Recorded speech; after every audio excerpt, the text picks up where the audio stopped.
Hello students. So the next theorem is for any real number x, there exists unique integer z such that z less than equal to x less than z plus 1.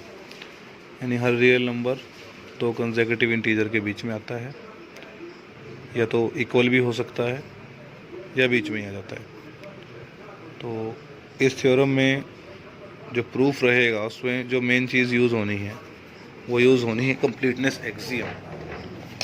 और completeness axiom है in R any subset which is bounded above या below has its supremum or infimum in itself. ये standard books की definition बता रहा हूँ आपको. अपनी जो हमारी बुक है उसमें लैंग्वेज में थोड़ा सा ऊपर नीचे है, तो आपने स्टैंडर्ड डेफिनेशन यही समझनी है कि कंप्लीट पूरी तरह उसी को माना जाएगा. कंप्लीटनेस एक्सियम का मतलब कंप्लीट माना जाएगा जो अपने सुप्रीमम या इन्फीमम को अपने अंदर ही रखे, उसके अंदर ही होना चाहिए सुप्रीमम इन्फीमम. तो ये हमारा कंप्लीटनेस एक्सियम है जी, ये कंप्लीटनेस एक्सियम है इन इटसेल्फ.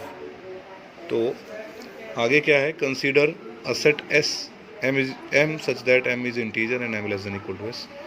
एस एक सेट है जिसके अंदर एम खुद भी है और M less than equal to X भी है.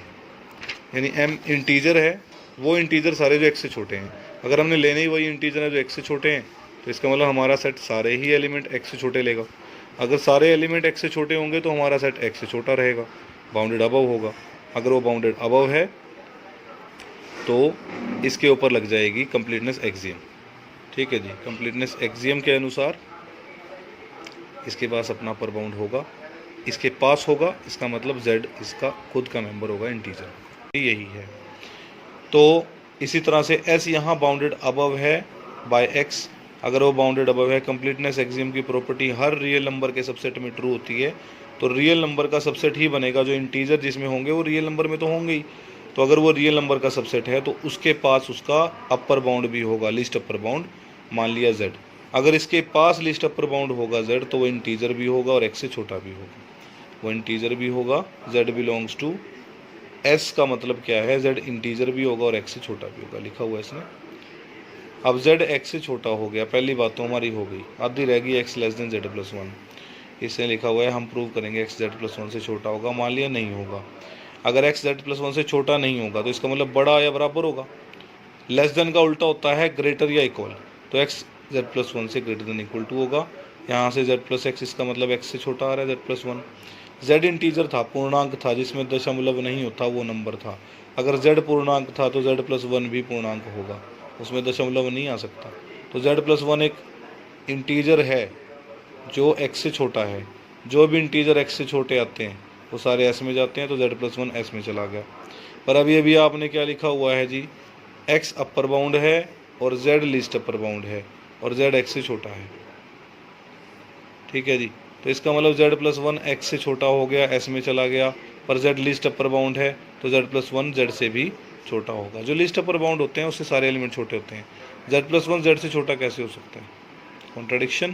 दिस कॉन्ट्राडिक्शन शोज दैट हमने माना था जो x लेस नहीं है z प्लस 1 से वो गलत है, x लेस ही है z प्लस 1 से. ठीक है जी. यानी ये बात सही नहीं है जो हमने मानी थी कि x greater than equal to है, x लेस ही होगा.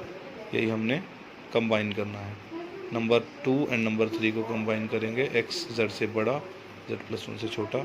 हर दो रियल नंबर के बीच में अनगिनत रेशनल नंबर आते हैं. मान लिया x और y दो रियल नंबर हैं, कोई बड़ा कोई छोटा होगा. मान लिया y बड़ा x से. अगर y x से बड़ा है तो इनका डिफरेंस पॉजिटिव होगा. हमने एक करोलरी करी थी आर्चिमीडियन प्रॉपर्टी की, जो पॉजिटिव नंबर होते हैं उनसे बड़ा इंटीजर मिल जाता है, नेचुरल नंबर मिल जाता है. जो एप्सिलॉन 0 से बड़ा जब हम लेते हैं तो उसके लिए भी एक नेचुरल मिल जाता है, 1/n एप्सिलॉन से कम होता है. तो इन दोनों करोलरी का भी यूज़ होने वाला है. पहली करोलरी का यूज़ होने वाला है. y माइनस 1 और 1 दो पॉजिटिव नंबर हैं. y माइनस x और x और 1 दोनों पॉजिटिव रियल नंबर हैं. तो आर्चिमीडियन प्रॉपर्टी से एक नेचुरल नंबर n मिलेगा such that n into Y minus X is greater than 1. n multiply कर दिया, nx सामने चला गया, ny is greater than nx plus 1. यहाँ से nx प्लस 1 ny से छोटा आ गया. ये सब आपको अभी समझ में आ जाएगा जैसे ही हम x और y के बीच में एक रेशो की फॉर्म ले आएंगे, हमारा काम हो जाएगा. तो इसका यूज़ करके ऐसा होने वाला है. एक्स और वाई के बीच में m बाय n आने वाला है। तो nx प्लस 1 एक रियल नंबर है। अगर एक रियल नंबर है तो दो इंटीजर के बीच में आएगा, जैसा कि हमने पिछले थ्योरम में देखा है, हर रियल नंबर दो इंटीजर के बीच में आता है। तो nx प्लस 1 भी दो रियल नंबर के बीच में आएगा, m और m प्लस दो इंटीजर के बीच में आएगा, m और m प्लस 1 के बीच में आएगा। अब nx प्लस 1 ny से भी छोटा था, तो m से बड़ा हो गया, तो m से बड़ा है nx प्लस 1, ny से छोटा है। nx प्लस 1 m प्लस 1 से छोटा है, दोनों तरफ 1 माइनस कर दो, nx m से छोटा आ गया, यानी इससे छोटा nx हुआ। nx less than m less than equal to nx plus 1 less than ny, ये चार चीज़ें इकट्ठी होगी। आप ये काट दो बीच में से, nx less than m less than ny आ जाएगा। n से डिवाइड कर दो तीनों तरफ, डिवाइड करने पर इनइक्वालिटी चेंज नहीं होगी। क्यों नहीं होगी? n एक पॉजिटिव नंबर है, नेचुरल नंबर है। n अगर एक नेचुरल नंबर है, जो यहाँ मिला था हमको, देखो देयर एग्जिस्ट नेचुरल नंबर, अगर n नेचुरल है तो पॉजिटिव होगा, डिवाइड करने पर x यहाँ बचा, y यहाँ बचा, m बाय n आ गया। m बाय n है p बाई q की फॉर्म, और p बाई q एक रेशनल नंबर होता है। r1 मिला हमको रेशनल नंबर, x और y के बीच में आ गया, यानी दो रियल नंबर एक्स वाई लिए थे, उनके बीच में एक रेशनल नंबर आ चुका है। अब जो रेशनल होता है वो भी रियल होता है, तो x और r1 के बीच में भी एक रेशनल आएगा, वो r2 मान लिया। इस तरह से r1 और y के बीच में एक आएगा, वो r3 आ जाएगा। तो ये एल्गोरिथम का काम करेगा हमारे लिए कि हर दो रियल नंबर के बीच में एक रेशनल आता है, तो उस हिसाब से x और r1 के बीच में भी आएगा, r2 आ गया, r1 और y के बीच में आएगा, r3 आ गया, x और r2 के बीच में आ जाएगा, r2 और r1 के बीच में आ जाएगा, r1 r3 के बीच में आ जाएगा, r3 y के बीच में आ जाएगा, r3 और y के बीच में। तो कितने मिलते जाएंगे हमको? इन्फिनिट मिल जाएंगे इस हिसाब से। तो इन्फिनिट रेशनल हैं। अब हम प्रूव करेंगे इन्फिनिट इरेशनल भी होते हैं। x और y दो रियल नंबर लिए, कोई एक छोटा कोई एक बड़ा होगा ही होगा, रियल नंबर्स में ऐसा होता है, कम्प्लीटली ऑर्डर्ड होते हैं रियल नंबर, छोटा बड़ा होता है उनमें। तो x लेस देन y, मान लिया x छोटा है y से, दोनों तरफ -√2 कर दिया। अब पिछले पार्ट के अनुसार हर दो रियल नंबर, ये भी तो रियल नंबर ही है, चाहे -√2 कर दो आप, रहेगा तो रियल ही। हर दो रियल नंबर के बीच में रेशनल आते हैं इनफाइनाइट। तो जैसे r1 मिला था आपको, तो r1 मिल गया हमको, दोनों के बीच में आ गया। पिछली थ्योरम को कॉपी पेस्ट करना है सेम हमने यहाँ, यानी पिछली थ्योरम करके पूरी, उसके बाद आपने इस थ्योरम का ये पार्ट इसका कोरोलरी का ये पार्ट कंप्लीट करना है। तो r1 बीच में ले लिया, प्लस √2 चला गया बीच में, हर तरफ √2 जोड़ दिया, यहाँ भी और यहाँ भी, और r1 प्लस √2 आ गया। ये आपको पता होगा, रेशनल और इरेशनल जोड़ते हैं तो इरेशनल आता है। रीज़न इसका ये है कि रेशनल में डेसिमल के बाद या तो फाइनाइट नंबर होते हैं या होते ही नहीं, डेसिमल ही नहीं होता, या डेसिमल के बाद अगर इनफाइनाइट होते हैं तो रिपीटेटिव होते हैं, और यहाँ डेसिमल के बाद इररिपीटेटिव होते हैं, इनफाइनाइट नंबर होते हैं हमेशा। दशमलव के बाद अनगिनत नंबर होते हैं और इररिपीटेटिव होते हैं। तो जब आप इररिपीटेटिव में और रिपीटेटिव में जोड़ोगे तो इररिपीटेटिव आ जाएंगे। एक्स और वाई के बीच में इरेशनल आ गया, एक दो रियल नंबर लिए दोनों के बीच में एक इरेशनल आ गया। अब ये भी दोनों रियल नंबर है, x और r1 प्लस √2, इनके बीच में भी आएगा, उनके बीच में भी आएगा, इस तरीके से इन्फिनिट इरेशनल आ जाएंगे। अब एक रिमार्क लिख रखा है, डेंसिटी थ्योरम है हमारी, इसको डेंसिटी थ्योरम बोलते हैं। हर दो रियल नंबर के बीच में अनगिनत रियल नंबर होते हैं। इसको प्रूव करने के लिए आपको ऊपर वाली कोरोलरी 1 करनी पड़ेगी, वही बहुत है, क्योंकि उस कोरोलरी में आपने प्रूव किया है। इसको डेंसिटी थ्योरम बोलते हैं, ध्यान रखेंगे। ये डेंसिटी बताता है हर दो रियल नंबर के बीच में अनगिनत रियल नंबर डेंस रूप में पड़े होते हैं, डेंसिटी थ्योरम। ठीक है जी, between any two real number infinitely many real number. आप इनफाइनाइट रेशनल प्रूव कर दो या इरेशनल प्रूव कर दो, है तो रियल ही सारे। तो इसके बाद एग्जांपल शुरू हैं। Give an example of a set which is bounded. बहुत सारे एग्जांपल आप दे सकते हो बाउंडेड सेट के। आप बड़ा सिंपल सा एग्जांपल दे दो, 1 2 3 4 5 बाउंडेड भी है, बाउंडेड बिलो हो, बाउंडेड अबव ना हो। आप नेचुरल नंबर का सेट ले लो, नेचुरल नंबर का सेट लोगे तो आपको पता है बाउंडेड बिलो तो होगा, अबव नहीं होगा। इसके बाद bounded above not below. Bounded above not below में आप ले लो नेगेटिव इंटीजर, सिर्फ लिए हुए हैं इसने, देखो नेगेटिव इंटीजर, देखो सबसे बड़ा -1 है, छोटा मिलने नहीं वाला, -∞ पे जा रहा है ये। तो बाउंडेड अबव है, बिलो नहीं है। ना बाउंडेड अबव हो ना बिलो हो, इंटीजर ले लो, रियल नंबर ले लो, रेशनल ले लो, इरेशनल ले लो। तो बहुत सारे एग्जांपल, इन सब के बहुत सारे एग्जांपल आप दे सकते हो। इन्फीमम हमेशा सुप्रीमम से छोटा होता है, प्रूव करेंगे। इन्फीमम कौन होता है? जो सारे एलिमेंट से छोटा होता है। सुप्रीमम कौन होता है? जो सारे एलिमेंट से बड़ा होता है।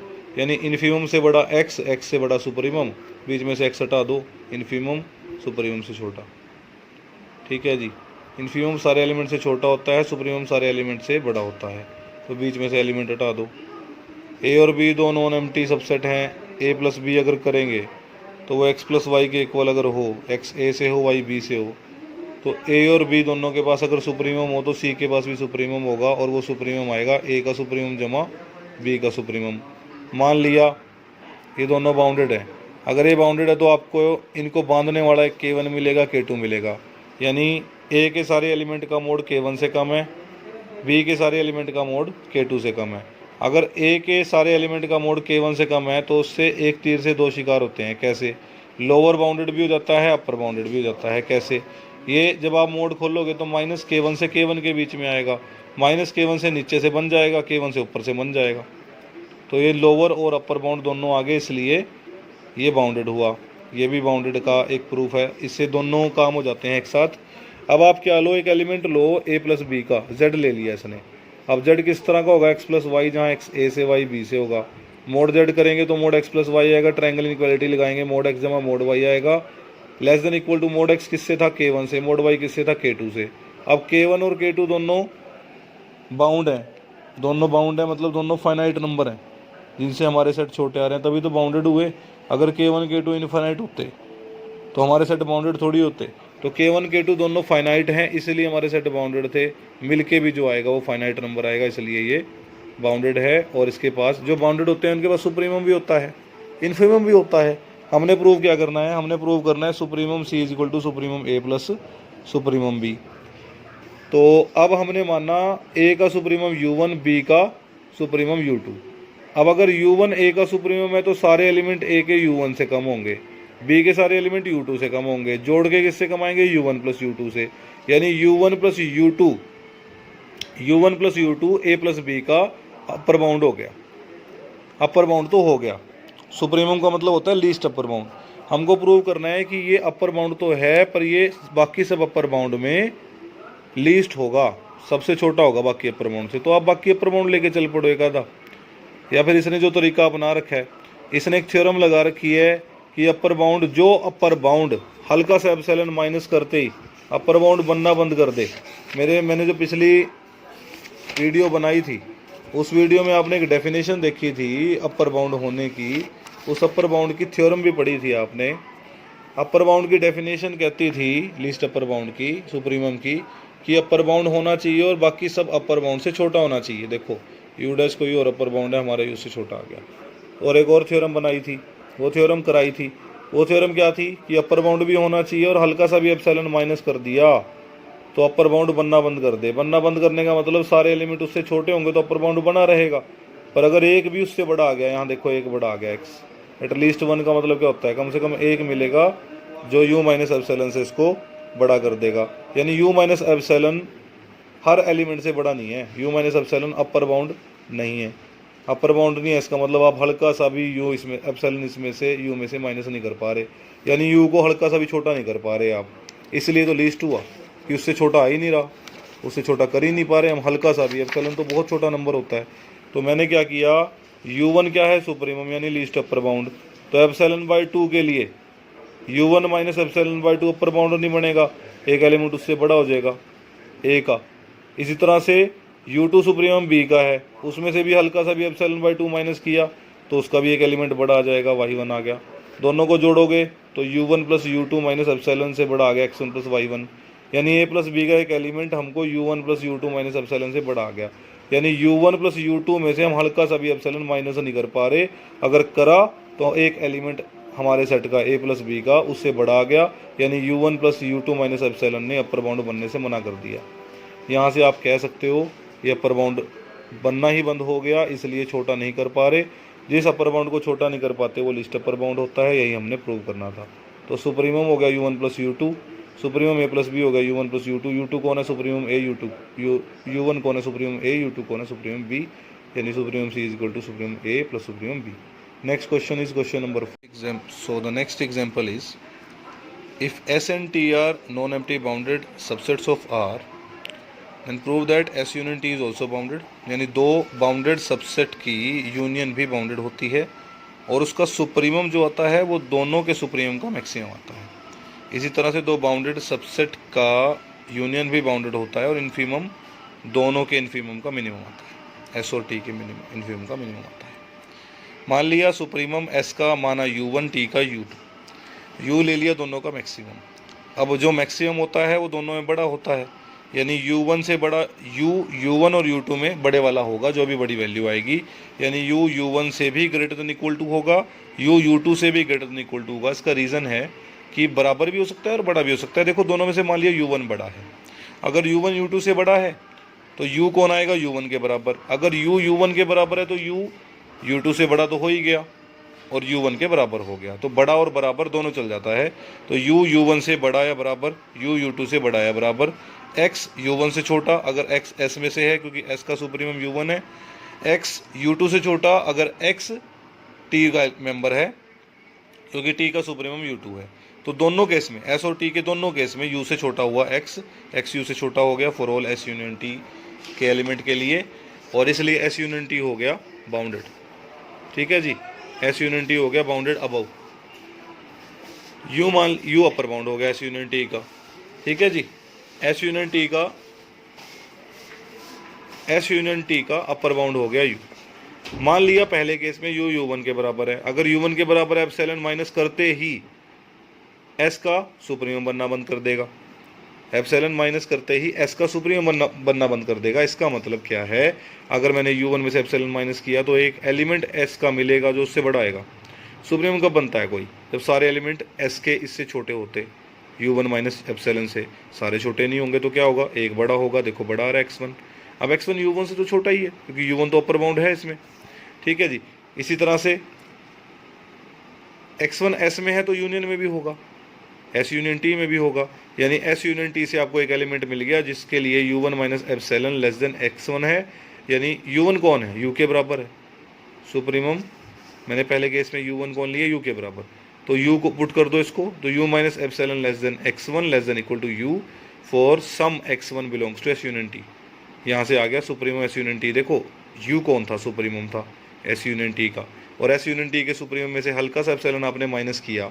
एप्सिलॉन माइनस करते ही S यूनियन T का एक एलिमेंट मिल गया X1 जो U माइनस एप्सिलॉन से बड़ा आ गया। U माइनस एप्सिलॉन ने S यूनियन T का सुप्रीमम बनने से मना कर दिया एप्सिलॉन माइनस होते ही। इसका मतलब हम U को छोटा नहीं कर पा रहे, हल्का सा भी U माइनस एप्सिलॉन उसको नहीं कर पा रहे। इसका ये मतलब है कि सुप्रीमम यही होगा। इस तरह से U2 लेने पर T वाला केस आ जाएगा। अब T का सुप्रीमम है ये, तो हल्का सा एप्सिलॉन अगर T के लिए इसमें से माइनस करोगे, हल्का सा एप्सिलॉन U2 में से माइनस करोगे तो T का एक एलिमेंट होगा जो इससे बड़ा हो जाएगा। देखो हो गया, अब वो T में है तो यूनियन में भी होगा, और U2 कौन है, U, तो सेम केस बनेगा। S यूनियन T का सुप्रीमम U बन गया इस केस से। ये वही थ्योरम है कि हल्का सा भी एप्सिलॉन आप माइनस नहीं कर सकते, अगर कर दिया तो हमारा U सुप्रीमम बनना बंद कर देगा, लीस्ट अपर बाउंड बनना बंद कर देगा, अपर बाउंड बनना ही बंद कर देगा। इसका मतलब U को हल्का सा भी छोटा नहीं कर पा रहे, यानी U सबसे छोटा है, अपर बाउंड, तो लीस्ट अपर बाउंड हुआ। इन्फीमम वाले केस पे आते हैं। इन्फीमम ले रखा है L1 L2, मिनिमम ले लिया L। अब जो मिनिमम होते हैं वो दोनों में से जो छोटा होगा वो होते हैं, तो L L1 से भी छोटा हो सकता है, बराबर हो सकता है, L L2 से छोटा है, बराबर हो सकता है। अब L1 कौन है, इन्फीमम है S का, यानी लोअर बाउंड है। लोअर बाउंड कौन होते हैं, जैसे सारे एलिमेंट बड़े होते हैं, तो दोनों के S और T के दोनों के सारे एलिमेंट L1 L2 से बड़े आए बारी बारी, L से दोनों बड़े हो गए। L से दोनों बड़े हैं तो S यूनियन T के सारे मेंबर L से तो बड़े हैं ही। S union T bounded below हो गया, L लोअर बाउंड हो गया, जिससे सारे बड़े होते हैं उसको लोअर बाउंड बोलते हैं। पहला केस बनाया, हल्का सा एप्सिलॉन जोड़ा, एप्सिलॉन जोड़ते ही इसने लोअर बाउंड बनना बंद कर दिया। लोअर बाउंड बनना बंद मतलब सारे एलिमेंट इससे बड़े आने बंद हो गए, सारे इससे बड़े नहीं हैं तो कम से कम एक छोटा होगा। देखो X1 आ गया, वो L1 कौन है, L है, तो हम, और जो S में है वो S यूनियन T में है। सिमिलरली हल्का सा एप्सिलॉन जोड़ने पर यहाँ भी लोअर बाउंड बनना बंद हो गया। लोअर बाउंड बनना बंद मतलब इससे सारे बड़े नहीं रहेंगे, कम से कम एक छोटा आ जाएगा, X2 आ गया। तो ये यहाँ से आप कह सकते हो इन्फीमम हो गया मिनिमम के बराबर, सुप्रीमम हो गया था मैक्सिमम के बराबर। ठीक है जी, सबसे इम्पोर्टेंट क्वेश्चन हमारा एग्जाम्पल है, 5th example. The next example is very important example. Prove that set of rational number is not order complete. कहने का मतलब रेशनल नंबर्स के पास अगर वो बाउंडेड अबव हो जाएं तो या तो अपर बाउंड नहीं होता, अपने पास नहीं होता सबसेट के पास, या फिर लोअर बाउंड नहीं होता अगर वो बाउंडेड बिलो है। कंप्लीटनेस का क्या मतलब हुआ कि अपर बाउंड अंदर होना चाहिए इन इटसेल्फ या लोअर बाउंड इन इटसेल्फ होना चाहिए। इसके लिए हमको एक नॉन एम्प्टी क्यू का रेशनल का सबसेट बनाना पड़ेगा जिसके खुद के पास सुप्रीमम ना हो। इसने बना रखा है, ये बड़ा स्टैंडर्ड सा एक एग्जांपल है। आप जब भी इसको सर्च करने जाएंगे कि any set which is not order complete या which does not possess completeness axiom, तो सबसे पहला यही मिलेगा आपको। वो सारे रेशनल नंबर जो पॉजिटिव हैं, रेशनल मतलब रेशो की फॉर्म में जो पी बाई क्यू की फॉर्म में चेंज हो जाते हैं, जो पॉजिटिव हों, एक्स स्क्वायर लेस देन 2 हो, वो सारे रेशनल नंबर एक ऐसा सेट बनाएंगे जिसका अपर बाउंड उसके खुद के पास नहीं होगा। अब देखो 1 इसके पास है, कैसे 1 पॉजिटिव भी है, उसका स्क्वायर 1 आता है, 2 से छोटा आता है, रेशनल भी है। 1 can be written as P by Q of form 1 is equal to 1/1, तो पी बाई क्यू की फॉर्म में हो रहा है तो रेशनल भी है, 0 से बड़ा भी है, 2 से छोटा भी है इसका स्क्वायर, तो 2 उसका। अब ये नॉन एम्प्टी तो हो गया और सारे एलिमेंट 2 से छोटे हैं, उनका स्क्वायर जब 2 से छोटा है तो वो तो 2 से छोटे होंगे ही, इसलिए अपर बाउंड भी है बाउंडेड अबव। तो क्योंकि सारे एलिमेंट का स्क्वायर 2 से कम है इसलिए खुद एलिमेंट भी 2 से कम होंगे, तो 2 इसका एक अपर बाउंड बनेगा। ये बाउंडेड अबव भी हो गया, नॉन एम्प्टी भी हो गया, और क्यू का सबसेट है तो इसका हम मान लेते हैं कि इसके पास सुप्रीमम है जो क्यू में लाई करता है। मान लिया पी इसका सुप्रीमम है जो क्यू में लाई करता है। अगर पी इसका सुप्रीमम है और क्यू में लाई करता है तो ये कंप्लीट हो जाएगा, पर हमने प्रूव क्या करना है, कंप्लीट नहीं होगा। इसका मतलब लास्ट में कॉन्ट्रडिक्शन आएगी। देखो जी, लास्ट में हुआ P belongs to Q can not be supremum of S, यानी इसका सुप्रीमम क्यू में नहीं हो सकता, इसलिए ये ऑर्डर कंप्लीट नहीं हुआ। क्यू देखते हैं, तो पी क्योंकि एक सुप्रीमम माना है, क्यू में माना है, तो पी स्क्वायर या तो 2 के इक्वल होगा या 2 से छोटा होगा या 2 से बड़ा होगा। ट्रिचोटोमी लॉ क्या कहता है कि हर 2 रियल नंबर के बीच में 3 रिलेशन हो सकते हैं, इक्वल, लेस देन या ग्रेटर देन का। तो अगर इक्वल है पी स्क्वायर 2 के तो क्या होगा, लेस देन है 2 के तो क्या होगा, ग्रेटर देन 2 है तो क्या होगा, देखते हैं। अगर पी स्क्वायर 2 के इक्वल है तो पी हो जाएगा √2, एक इरेशनल नंबर होता है, वो रेशनल नहीं होता है। हम पी को लेके चले हैं रेशनल, तो ऐसा ये केस नहीं हो सकता। पी स्क्वायर लेस देन 2 वाला केस ले लेते हैं। वाई बना रखा है इसने 4 + 3p 3 + 2p। बेटा ये जो इसने वाई माना है और अगले पार्ट में भी इसने जो वाई माना है, ये वैल्यूज़ जानबूझ के मानी गई हैं, इनसे ये प्रॉपर्टीज़ को फॉलो करवा के लास्ट में कॉन्ट्राडिक्शन लेके आएगा। तो y लिया 4 + 3p / 3 + 2p, और फिर उसके बाद y देखा पॉजिटिव है या नहीं है, देखते हैं। 4 पॉजिटिव है, p हमने लिया क्या है जी, पॉजिटिव लिया है। सुप्रीमम किसको बोलते हैं, जो सारी वैल्यूज से बड़ा हो। सारी वैल्यूज से अगर बड़ा होगा तो सारी वैल्यूज़ ही पॉजिटिव हैं, तो उनसे भी बड़ा कोई नंबर p है तो पॉजिटिव तो होगा ही। तो p पॉजिटिव है क्योंकि p इन वैल्यूज से बड़ा है और ये सारी वैल्यूज 0 से बड़ी हैं, तो अगर p इनसे बड़ा है तो सुप्रीमम है क्योंकि, तो p पॉजिटिव होगा। p पॉजिटिव है, 4 पॉजिटिव है, 3 पॉजिटिव है, 2 × p पॉजिटिव है, ये सारी वैल्यूज़ पॉजिटिव हैं। पॉजिटिव बाई पॉजिटिव पॉजिटिव आएगा तो y पॉजिटिव हो गया। मोरोवर एक जो p है वो रेशनल नंबर है। जब आप 4 + 3 × एक रेशनल नंबर करोगे, यहाँ 3 + 2 × एक रेशनल नंबर करोगे, m/n कर लो, p/q कर लो, आप करके देखना सोल्व करके इसको, ये टोटल ओवरऑल फिर दोबारा p/q की फॉर्म में ही आएगा, यानी एक इसमें अंश आएगा, एक हर आएगा, ठीक है जी। तो एक वैल्यू ऊपर आएगी, एक नीचे आएगी, ये p/q की फॉर्म में आएगा, इसलिए एक रेशनल नंबर बनेगा। पॉजिटिव भी है, रेशनल नंबर भी है, तो ये दोनों काम इसने कर दिए हैं जो यहाँ होते थे कि पॉजिटिव भी हो, रेशनल भी हो। सिर्फ y स्क्वायर 2 से छोटा आ जाए, y स्क्वायर 2 से छोटा आ जाए, हमारा काम हो जाएगा, y चला जाएगा s में, और उसके बाद हम जो चाहते हैं वो शायद इससे काम हो जाएगा हमारा। देखो जी, नेगेटिव आया, y स्क्वायर 2 से छोटा हो गया, y पॉजिटिव भी था, y s में चला गया। अब y - p देखा क्या हुआ, y - p तो पॉजिटिव आ गया, यानी y p से बड़ा आ गया, यानी s का एक एलिमेंट p से बड़ा आ गया, यानी p सुप्रीमम कैसे हो सकता है s का। फिर s का सुप्रीमम तो वो बनेगा जिससे सारे s के एलिमेंट छोटे होंगे, तो y p से बड़ा भी आ गया, s में भी चला गया, यानी p y का s का सुप्रीमम नहीं बन रहा। पी अगर एस का सुप्रीमम नहीं बन रहा तो हमारी जो बात थी वो गलत थी, हमने इसको सुप्रीमम मान रखा है। तो पहले केस में भी यही हुआ, इम्पॉसिबल वर्ड आया, इसमें भी इम्पॉसिबल आने वाला है। तो वाई स्क्वेयर माइनस टू लिया, स्क्वेयर किया, माइनस टू किया, अब एलसीएम लेंगे तो 2 इंटू 3 प्लस 2 पी का स्क्वेयर हो जाएगा। ठीक है जी, बाई में 3 प्लस 2 पी का स्क्वेयर चल ही रहा है, तो उसको खोल लिया। ए प्लस बी स्क्वेयर का formula A square plus B square plus 2ab, A square plus B square plus 2ab into 2, multiply करने के बाद और माइनस करने के बाद ये आया P square minus 2 by 3 plus 2 P square. जो स्क्वेयर होते हैं वो पॉजिटिव होते हैं, तो नीचे जिसका वैल्यू है वो पॉजिटिव रहेगा, उसमें कोई डाउट नहीं है, इसका डेनोमिनेटर पॉजिटिव रहेगा। पी स्क्वेयर माइनस 2 क्या होगा? अब पी स्क्वेयर एक वैल्यू थी जो हम इस केस में 2 से छोटी लेके चले थे। अगर पी स्क्वेयर 2 से छोटा है तो आप पी स्क्वेयर में से 2 घटा रहे हो, इसका मतलब पी स्क्वेयर में से उससे बड़ा नंबर घटा रहे हो आप। अगर किसी भी नंबर में से उससे बड़ा नंबर घटता है तो नेगेटिव आता है। तो पी स्क्वेयर क्योंकि 2 से छोटा है तो पी स्क्वेयर माइनस 2 नेगेटिव आया। इस 2 को इधर ले आए बस हम, नेगेटिव आ गया तो negative bye positive, negative minus into plus, तो नेगेटिव आया, लेस देन 0 आया, यानी वाई स्क्वेयर माइनस 2 नेगेटिव है, वाई स्क्वेयर 2 से छोटा आ गया। 0 से बड़ा है, 2 से छोटा उसका स्क्वेयर है, एक रेशनल नंबर है, और 3 प्रॉपर्टीज़ ही हैं जो एस में जाने के लिए चाहिए, रेशनल नंबर, पॉजिटिव और स्क्वेयर 2 से छोटा। तो तीनों प्रॉपर्टी वाई ने पूरी कर दी है, वाई एस में चला गया, वाई माइनस पी लेके चला, एलसीएम लिया, वो आया 2 माइनस पी स्क्वेयर। अब 2 बड़ा है, पी स्क्वेयर माइनस 2 तो नेगेटिव आया था क्योंकि पी स्क्वेयर 2 से छोटा है, 2 बड़ा है, पी स्क्वेयर नेगेटिव है, सॉरी पी स्क्वेयर छोटा है, 2 बड़ा है, पी स्क्वेयर छोटा है, तो 2 माइनस पी स्क्वेयर, यानी बड़े में से छोटा माइनस करेंगे तो पॉजिटिव आएगा, ये भी पॉजिटिव, 2 भी पॉजिटिव, नीचे वाला भी पॉजिटिव, सारा पॉजिटिव है तो ग्रेटर देन 0, यानी Y minus P greater than 0, यानी वाई पी से बड़ा। अब पी तो अपर बाउंड था इसका, एस का, और एस का एक एलिमेंट पी से ही बड़ा आ गया, तो यहाँ से हम कह सकते हैं कि P is not upper bound of S, यानी इस केस को हम सही नहीं मान सकते। तीसरा केस बच गया बस एक लास्ट, दोनों केस गलत आए। पी स्क्वेयर ग्रेटर देन 2, फिर दोबारा वाई वही ले रखा है, फिर वाई स्क्वेयर माइनस 2 किया, इस बार P square minus 2 by 3 plus 2 P square आया, यानी ये पॉजिटिव है। क्यों पॉजिटिव है? पी स्क्वेयर 2 से बड़ा है, बड़े में से छोटा माइनस करेंगे तो ग्रेटर देन 0 ही आएगा, तो वाई स्क्वेयर 2 से बड़ा है।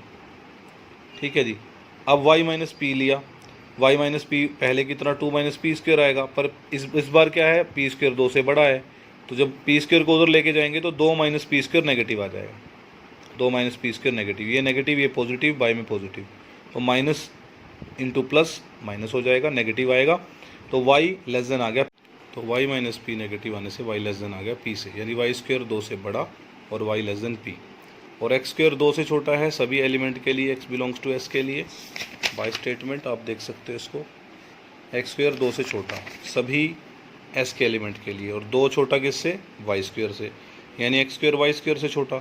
अगर एक्स स्क्वेयर वाई स्क्वेयर से छोटा है या तो एक्स वाई से छोटा होगा या नेगेटिव वाई से, पर एक्स तो पॉजिटिव दे रखा है, आप एस की स्टेट डेफिनेशन देख सकते हो, इसका मतलब एक्स नेगेटिव से किसी के छोटा नहीं हो सकता, वाई से छोटा होगा, वाई एक अपर बाउंड बन गया क्योंकि फॉर ऑल एस है ये, for all element of S, अगर for all element of S Y अगर बड़ा आ रहा है तो वाई अपर बाउंड हो गया एस का, तो यहाँ लिखा हुआ है Y is upper bound of S, Y is less than least upper bound of S, तो वाई पी से छोटा है इसलिए वाई लीस्ट अपर बाउंड से छोटा है, यानी लीस्ट अपर बाउंड से छोटा अपर बाउंड मिल गया आपको।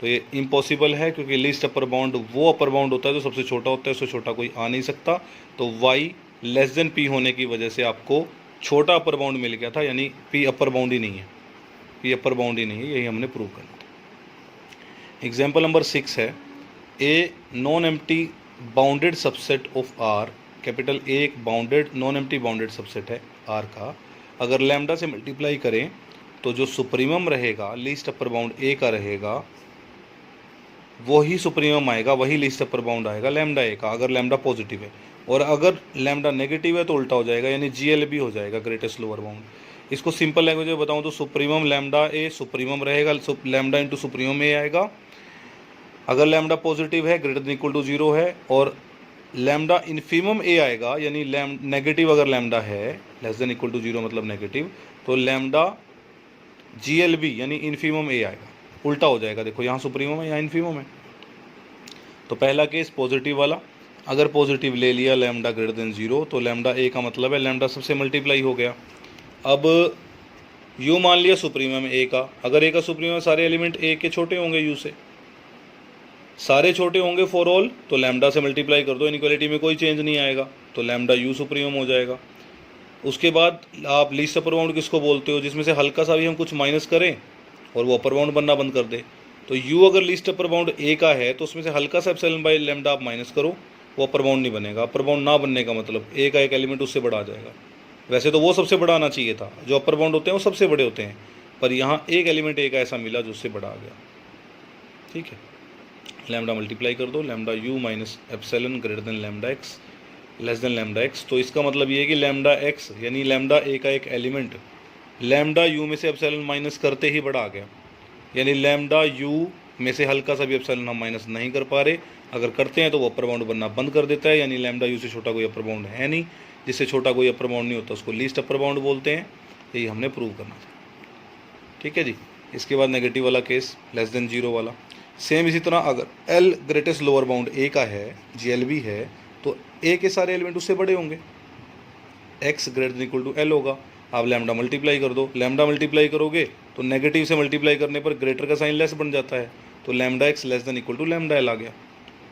For all lambda X belongs to lambda A, तो लैम्डा एल अपर बाउंड बन रहा है क्योंकि सारे एलिमेंट उससे छोटे हैं। यहाँ सारे बड़े थे इसलिए जीएलबी था, लोअर बाउंड था, यहाँ अपर बाउंड बन गया क्योंकि बड़ा हो गया सबसे। अब एल जीएलबी है तो एप्सिलॉन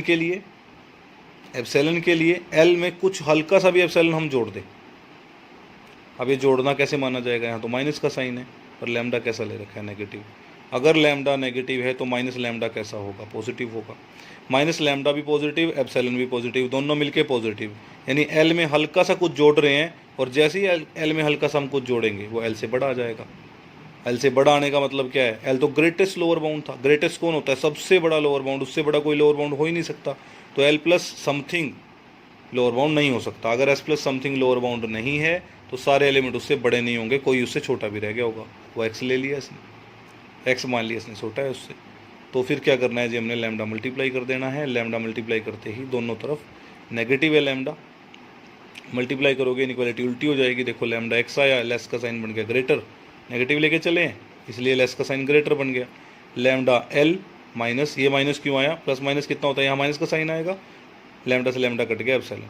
यानी लैम्डा एल में से हल्का सा एप्सिलॉन हमने माइनस किया। लैम्डा एल कौन था, अपर बाउंड था लैम्डा ए का, हल्का सा एप्सिलॉन हमने माइनस किया।